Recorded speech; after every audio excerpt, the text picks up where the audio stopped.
Good morning, this is your host Josh, and welcome to another episode in our series, Getting the Maverick Head Start on Maverick Homestead Media. In this episode titled, First Step Forward, we have our first guest with us, Josh from Stoney Ridge Farmer, to talk about his story and help answer some questions you might have getting started. Be sure to subscribe to Stoney Ridge Farmer's channel on YouTube, and you can find him on other social media platforms such as Facebook and Instagram. For us here at Maverick Homestead, it has been a great Memorial Day and Memorial Day weekend so far. The podcast would like to thank all of the servicemen and women who sacrificed their lives for our freedom by giving us the ability to do this show. Thank you. Good morning. Good morning. Our very first guest on our podcast. Look no further, YouTube farmer with over 390,000 subscribers and over 60 million views altogether. Stoney Ridge Farmer. Hello, hey, whoa. Right on. I've been a first guest a lot of times. That's good. I'm glad I come up in people's minds as somebody they'd like to talk to.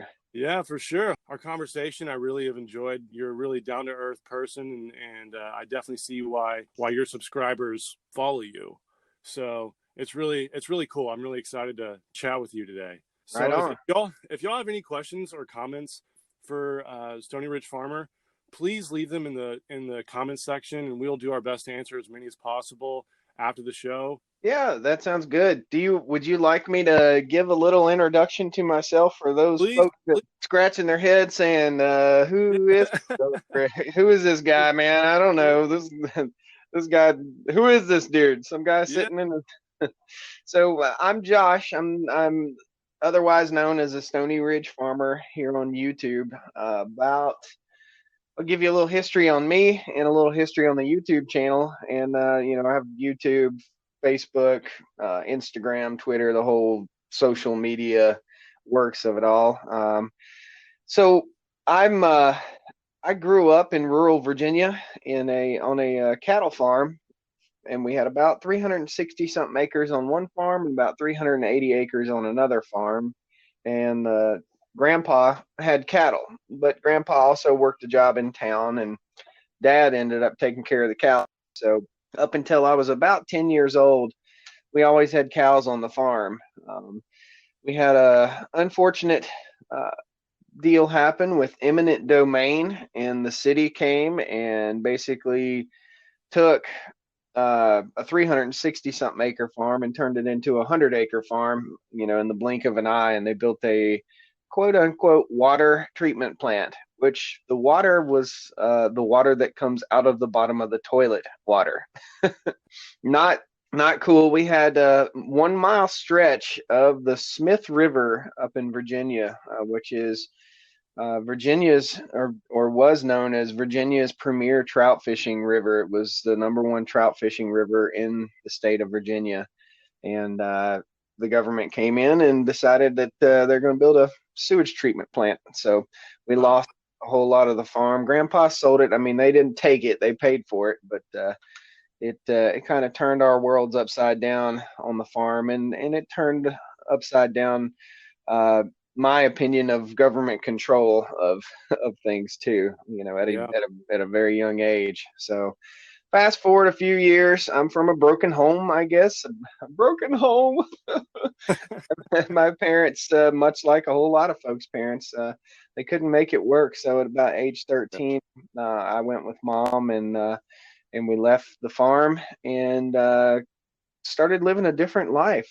And I remember all the work and responsibilities I had as a young man, I say young man, but you're treated as a man. When you're raised on a piece of property on a farm or on a homestead, you're treated as a man. When you're much, much younger, when you're an 8-year-old, you're treated as a man. So yeah, you're given a lot of responsibility for sure. You are. So fast forward a few years, I knew I was going down the wrong path for quite some time. I'd gone from a very disciplined situation with my father and where we lived in the country, and I had a lot of responsibilities to no responsibilities.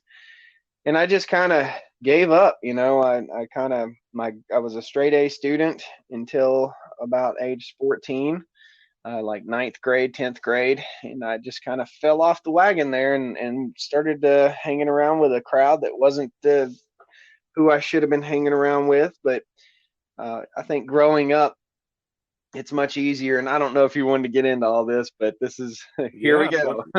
Yeah, of course. Let's go for it. Yeah, I think a message to young people and a message to people. I'm 42 years old. Anywhere between the ages of 14 and 50, I think you're really judged upon by the people that you hang around with. And I think it's much easier for a young person or even a middle-aged person to be influenced by a rougher crowd, a crowd that, you know, makes things easier. In other words, a crowd that's irresponsible is much easier to hang around with than a crowd that's intelligent and studying and doing responsible things. So I fell into that crowd. I fell into the crowd of folks that were not so responsible and that were not making good decisions when I was, 15, 16 years old. And I had a distinct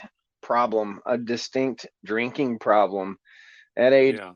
at age 16, and that's something that goes along with a lot of small towns. I think you're a party crowd. That's who you hang out with. So, I mean, I can definitely see how. Yep, it was tough. So anyway, after a few years of hanging with the wrong crowd, uh, I got kind of back into church and stuff like that, and I went uh, down to the Air Force recruiter's office and signed up for the Air Force. I didn't tell anybody. I didn't tell my girlfriend. I didn't tell my parents. I didn't tell anybody. I went down, and I knew I was going down a path that was not good for me, and I needed to get out. So I went and signed up for the Air Force, and I'd always been good with my hands, and I ended up going into civil engineering as an electrician. So Wow, that's definitely not the typical Air Force job at all. no, no, no. So didn't even know, what a privilege it was at the time. I trained with I went through basic training, and I trained with the Seabees, which are an elite group of Navy folks. Mm-hmm. We trained with the Seabees, uh, and the Seabees, if you guys don't know, are people that are in the Navy that go in first. They are the Yeah. fighters, they are the ground troops, and they are the people that build the base. So if there's something on the ground that needs to be built, be it water purification or electricity or any of those behind the scenes things that we all take for granted, that's what the Seabees do. They go in first, they build bridges, they build infrastructure so that the military can survive. And that's what we did. So um, in the Air Force, we set up bare bases and stuff like that. And we also worked on the airfield lighting, maintained the airfield lights, maintained the overhead electrical. So we climbed poles and did transformers and power lines go down. We'd fix that. And also small stuff like I can't count how many light bulbs I've changed in my life, but I know it's probably well over a million. And some of those light bulbs would be 160 feet in the air, which is kind of fun. Yeah, I bet it is. It's not just like standing on top of a chair or a stool like most people do and change a light bulb. No, no, I've being in a 160-foot bucket truck on the Air Force base up inside of a up inside of a tower changing light bulbs is quite the thrill, no doubt. We were strapped in quite a bit, and that was a once a year thing to go up, and we called them the ramp lights. They call it the ramp where all the planes sit. So we had to go up there. Yeah. They are the brightest lights. So I was stationed in Ogden, Utah. I guess we'll bring this through a little bit. I'll finish the light story. So they're the brightest. Yeah, for sure. If you pull into the Salt Lake Valley, um, Mhm. if you land on an airplane and at the airport, if you get in a car, the brightest lights in the whole valley are those ramp lights at Hill Air Force Base. They sit up on a hill and they are the brightest lights in the valley. So that was kind of cool to be the guy responsible for the brightest lights in the entire Salt Lake Valley. But fast forwarding, I did 4 years in the Air Force. I was deployed to Saudi Arabia. I volunteered to go over there for my last 6 months in the Air Force, and saved up a bunch of money and wrote up a business plan while I was over there, and started a handyman company called Mr. Fix It Handyman Service. So I did odd jobs, and I've always enjoyed doing that, and I've always enjoyed teaching. And I, had people that would work for me. I'd show them how to do stuff, show them what to do. That leads into, 2 years outside the Air Force, I started buying, along with the handyman job, I met a lot of folks that owned distressed properties they were tired of taking care of. They were tired of their renters. They were tired of everything. So at age 23, I'd already bought like 7 houses, and was being the rental property king. I guess by age 40, I was going to have 200 houses, and all I would do is just go around and fix stuff all the time. That's kind of what I like to do anyway. That definitely pays off being, like a property manager is basically Yep. with all your rental properties. So Yep. That's awesome. So, I was in Utah. I lived in near Ogden, Utah for nearly 10 years, and about 8 years into it, a lot of my military buddies had been stationed in other places and moved on, and I was kind of lonely.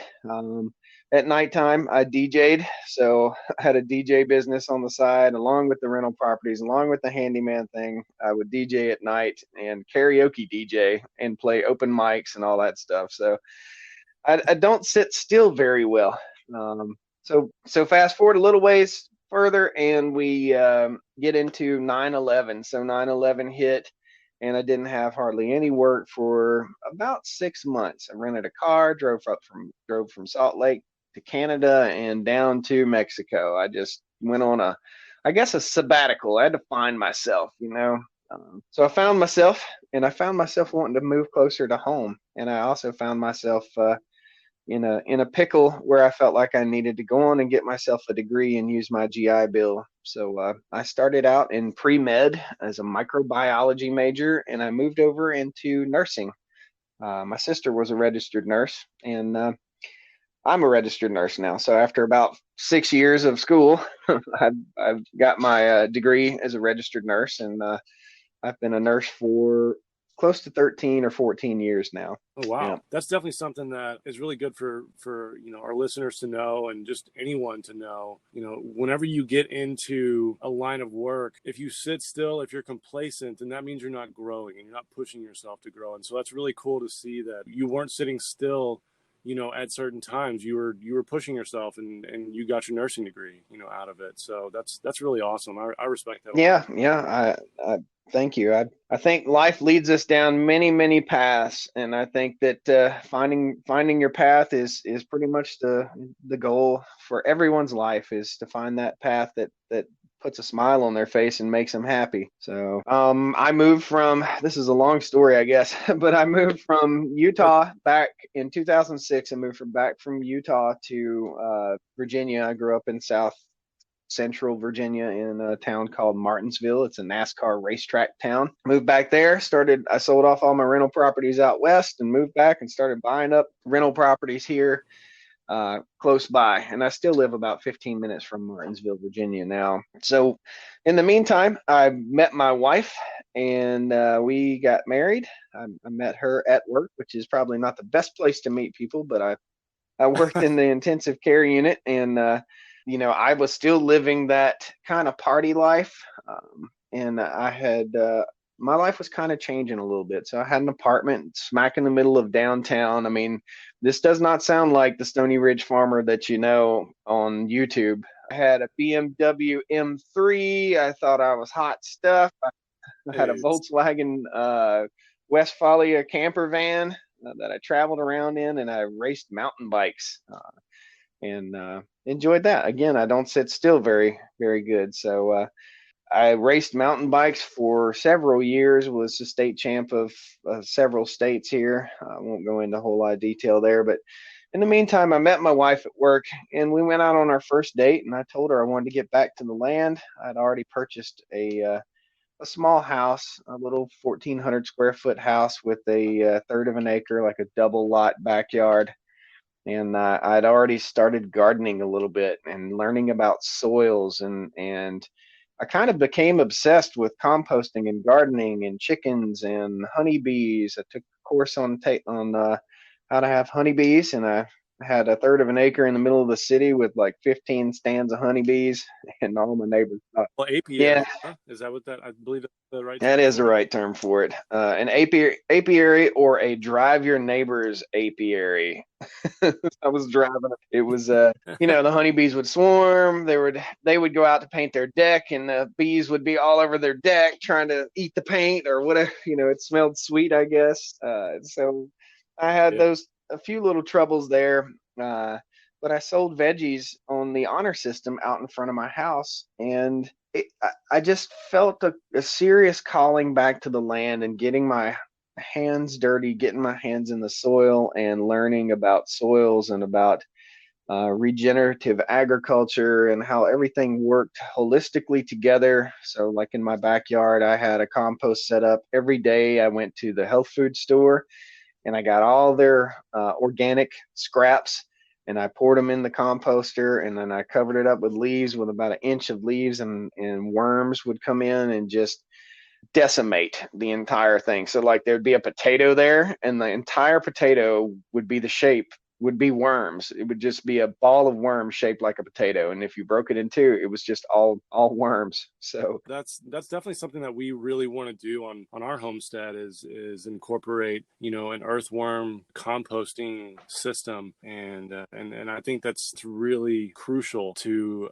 creating regenerative agriculture. It's definitely something that is really near and dear to my yeah, heart for sure. it's interesting. I read about it a little bit and watched YouTube videos. So this is where YouTube kind of starts coming into play. Like as I was building and doing all these things I was doing, I was watching YouTube videos on what to do and how to do it.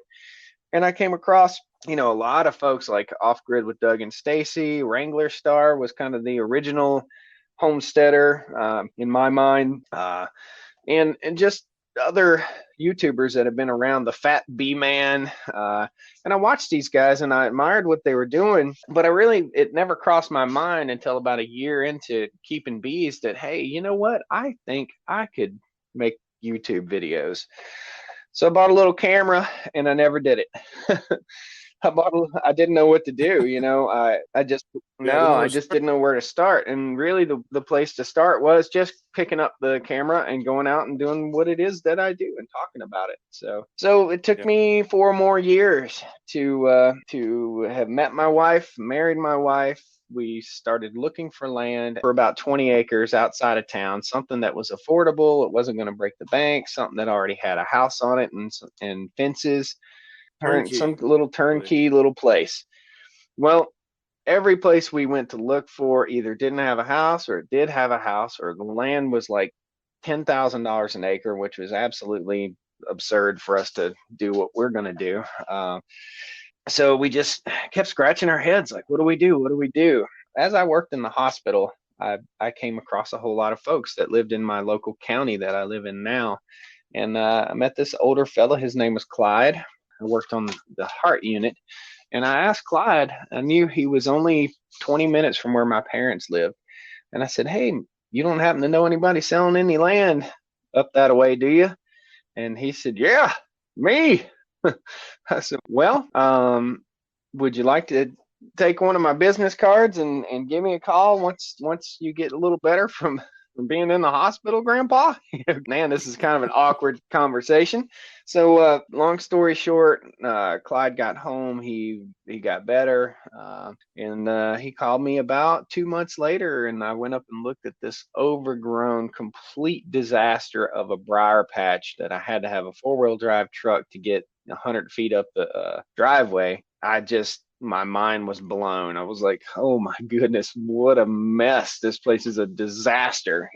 I don't know if I should buy this or not. It was 60 acres, and I'll just straight up tell you it was 60 acres, and the price was around $2,500 an acre, which is kind of the going That's rate around here, but it's cheap for the rest of the country. Yeah. Oh yeah, that's definitely cheap for the Yep. rest of the country for sure. But that's really Yeah, cool. That's so awesome. that's where we went with that. I ended up buying 60 acres. As soon as we closed on the land, the neighbors across the way put their land up for sale. Oh, told my wife, I was like, we'd already been just swallowed a huge pill. and she had just graduated with her master's degree. So we bought the next 90 acres. Yeah, That's total now it went up to 200 acres, and I ended up splitting one parcel off and selling places that I just wasn't using. So we got rid of about 50 acres. So now we're on about 150 acres here. About a year into it, I should have started the YouTube channel when we first moved up here, and people could have seen what a total mess it was, but I didn't do that. About a year into it, I went out to work on my tractor, grabbed my camera. I said, you know what? I'm gonna shoot a video about this. Shot the video. It was fun. Emailed Wrangler Star. Wrangler Star got back to me. We talked. He gave me about 4 pieces of advice. I've got them stuck on my bulletin board right here in front of me, and they've been there for the last nearly 4 years. And here we are with almost 400,000 followers on YouTube. It's amazing. That really is amazing. Now, you served in the Air Force and being a veteran, how do you feel that experience really prepared you for the farm and for I YouTube think even? having some military service, I think, provided you with being in the military is a whole lot like having a farm, I guess.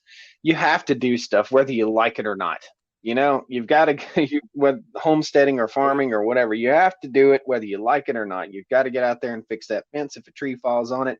You got to get up and run PT in the morning, in the military. So, Oh, yeah. and I think the humility that comes with the military, and by humility, I mean, if you don't do something right, somebody's going to tell you, and you darn well better get it right the next time, or you're just going to have to do it again. That's Yeah. it. And Remedial the training. humility of the military and the humility of growing up on a farm kind of go hand in hand, and also the humility of owning your own business and knowing what it's like to fail. I think all that kind of plays hand in hand with homesteading and farming and raising your own food, because you're gonna fail. You're going to fail. I mean, I have a saying on the channel. Sometimes farming is failing. You're gonna fail, and it's okay to fail because we learn. I mean, you think about the biggest momentous things that have happened in your life that you've learned from, and most of the time it's going to be a huge failure that you remember. It's not going to be that success that you remember that you really learned from. It's going to be that failure that you really remember and that you learn from. Yeah. Would you say it gave you like a sense of purpose? The same way that the military does. It gives you an immediate sense of purpose. And for us, at least, it gives me a huge sense of purpose in owning my own property because it gives me something to work on and I can see the Yep. reward. I've always thought that, as a nurse, when I left work every day, it was so different than what I was doing when I had the handyman business. Every day when I left the handyman business, say I was building a fence, like I could see my result. Every day I left work as a nurse, I couldn't put, you couldn't really put your finger on a result. Therefore, and it's hard for someone to totally involve themselves in something like that. You leave work and you're off for 3 more days and your patient is gone. You, you were in the military and you do a job and you look back and you see what it is and you're like, wow, that looked great. Or, same thing on the farm. You look back and you think, man, I did a really good job at that. Or man, I should have done this, you know. Yeah, what do you recommend for like followers who are struggling or feel as though they keep running into roadblocks in the growth of their homestead or growth of their Um, farm? Suck it up, Buttercup. That's it. That's Yeah, my yeah, my 2 cents. Is that it's gonna be hard. I mean, anything worth doing is hard. I mean, anything worth doing and worth having, like our piece of property here, it's gonna be hard work. It's gonna be heartbreak sometimes. You're gonna make mistakes, sometimes costly mistakes. Just be safe, be smart, and sometimes you're going to have to take your goal and reevaluate. So you need to reevaluate your goals constantly, with your farm, with your property. We set out on our farm here my goal was to be out of the hospital within 5 years of us purchasing our farm, be working here full time as a farmer and earning a living on the farm. My goal was accelerated by starting a YouTube channel. And now a whole lot of what we do here on the farm is geared toward education versus geared toward profitability on the farm. So we're still trying to make money on the farm, but we're also trying to educate folks that are just getting into all the stuff that we're doing, and that good calling back to the land, which I think is there's a huge calling back to the land, especially now with COVID. I completely agree. I think a lot of people are turning back to the land because it's something that they can rely on. They are the stewards of that land. Let's say going to the grocery store or telling people that they can't leave their homes, things of that nature. I think obviously within the safety of, with all this COVID-19 stuff going on, I think that having the ability to Yeah, grasp absolutely. Absolutely. It's knowing that you don't have to depend on anybody for anything. I mean, we have our rural property here. It's gated. We have a well for our water, so we're not really worried about water. We have backup generators to run things if we need backup generators.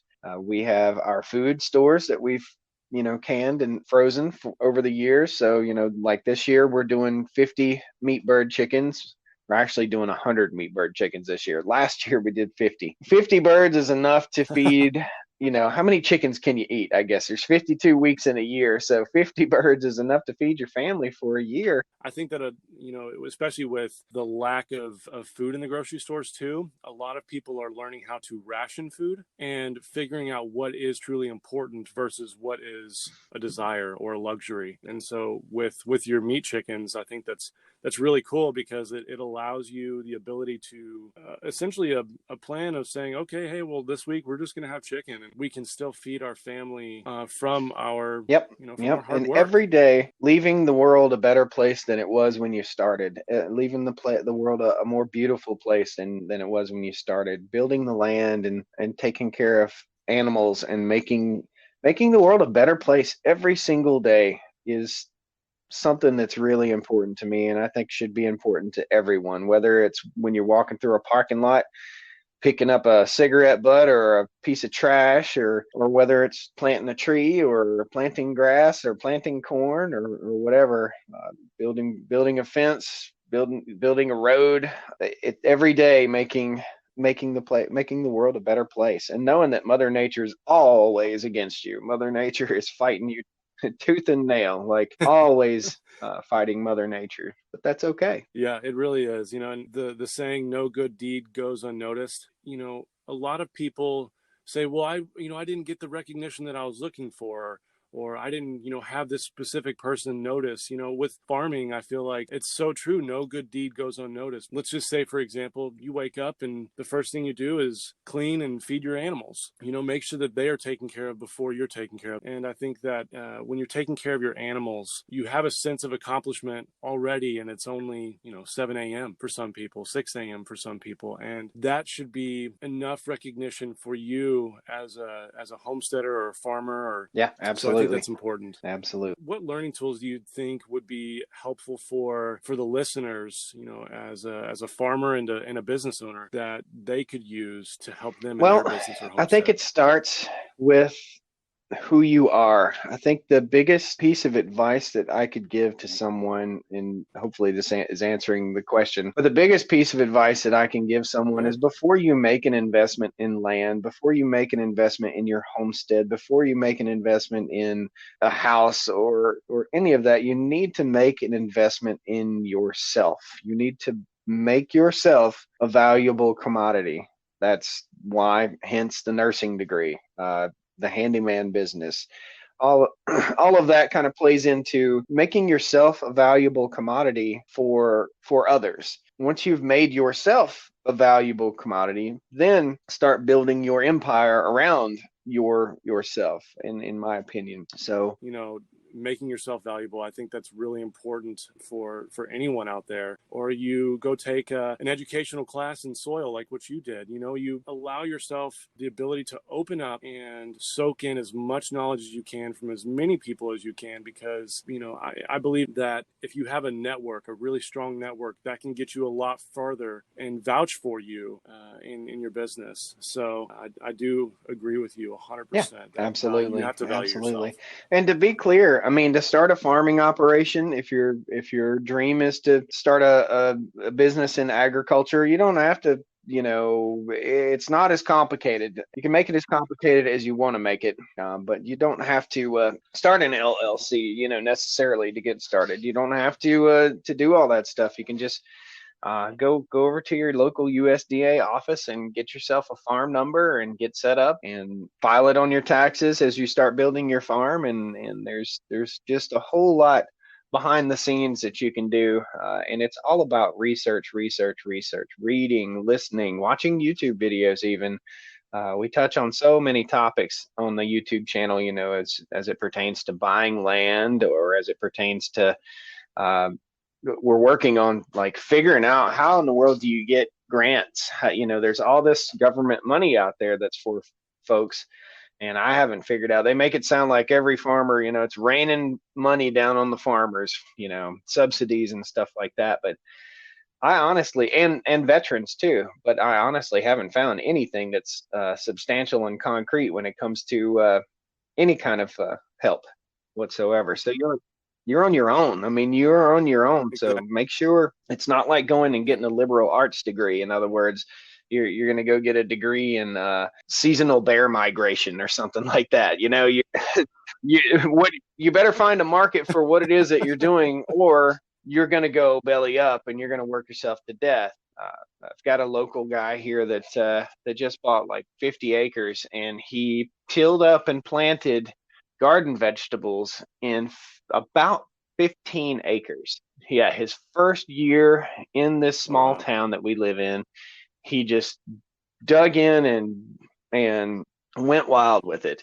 Well, I emailed him, I said, look, man, look at what you're doing. You need to know your market. You just moved here like a year ago. You need to know your market. You're going to work yourself to death, and you're going to make $50 on a Saturday selling veggies at the farmer's market. Like, you better know your market. In other words, something. Yeah, work a lot harder. You're going to work a lot harder for your absolutely, and it's something that we're just simply not going to do on our farm. We're not going to do produce like sitting at the farmer's market all weekend long. We're not going to do that. I just can't.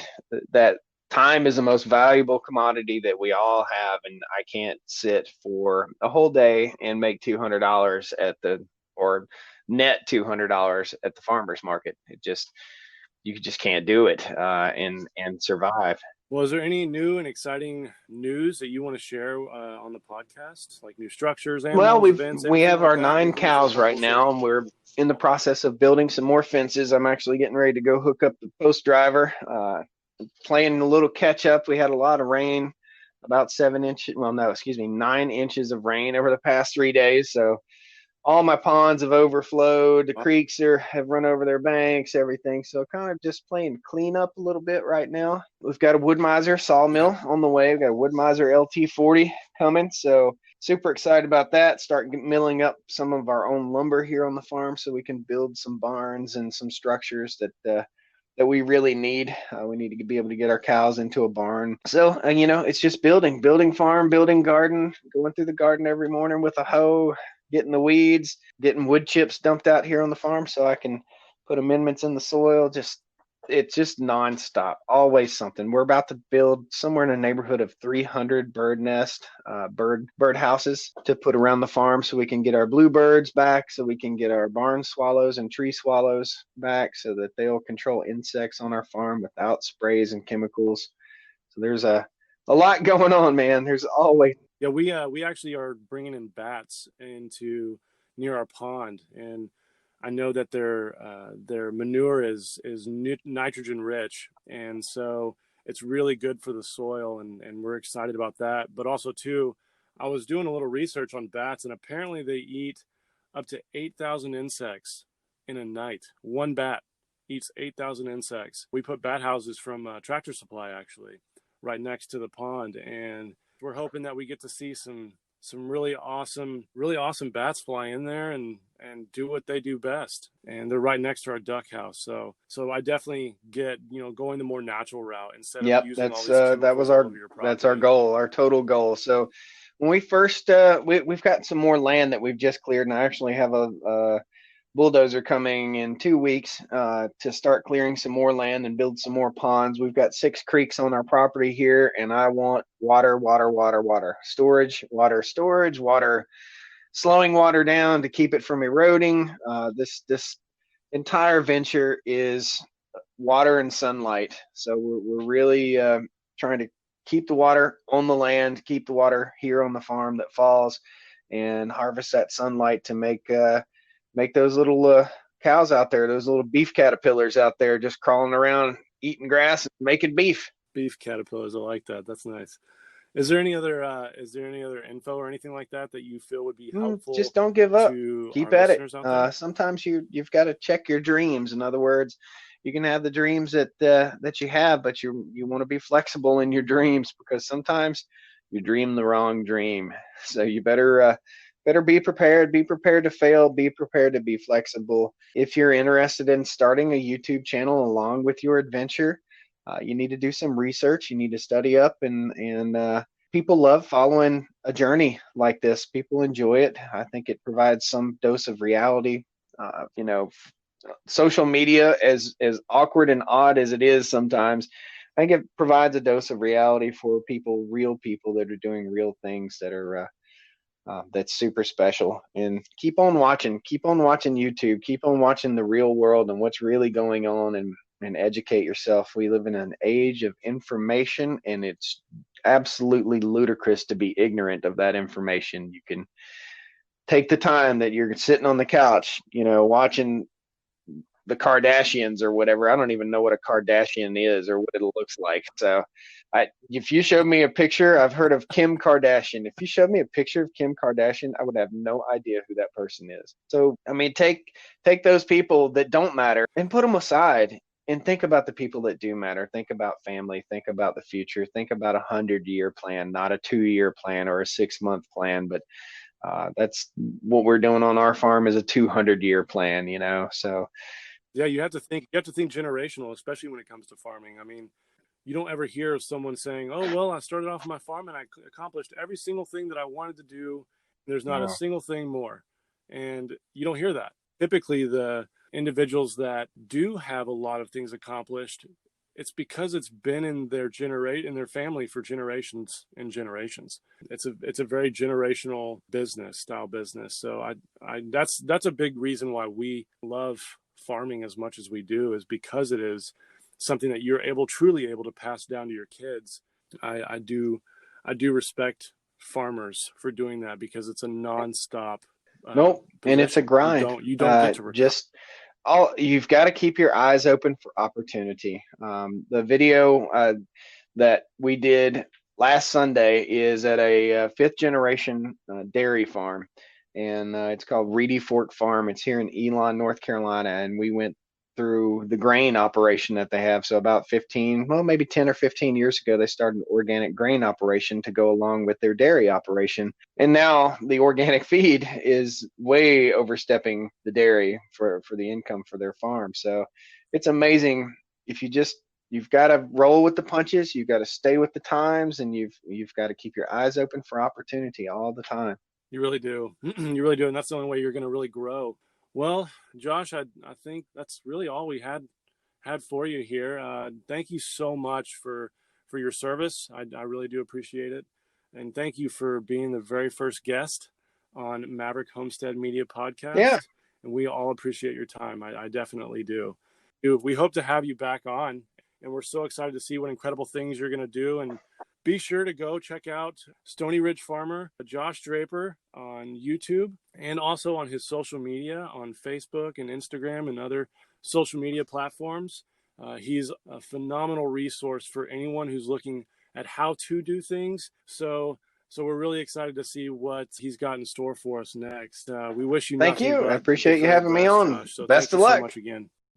Maverick Homestead Media would like to give a huge shout out to our sponsor, Anchor, for the creation of this podcast.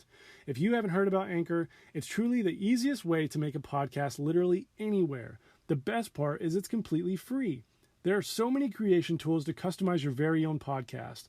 If you are someone who has a voice that wants to be heard, share experiences, or just talk to your listeners about, well, really anything, Anchor is the place for you.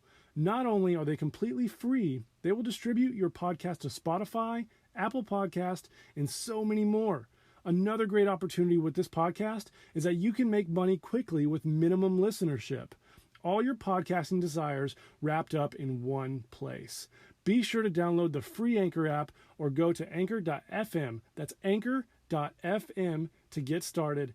Are you ready? We are. We're going live on your very first podcast in 3, 2, 1.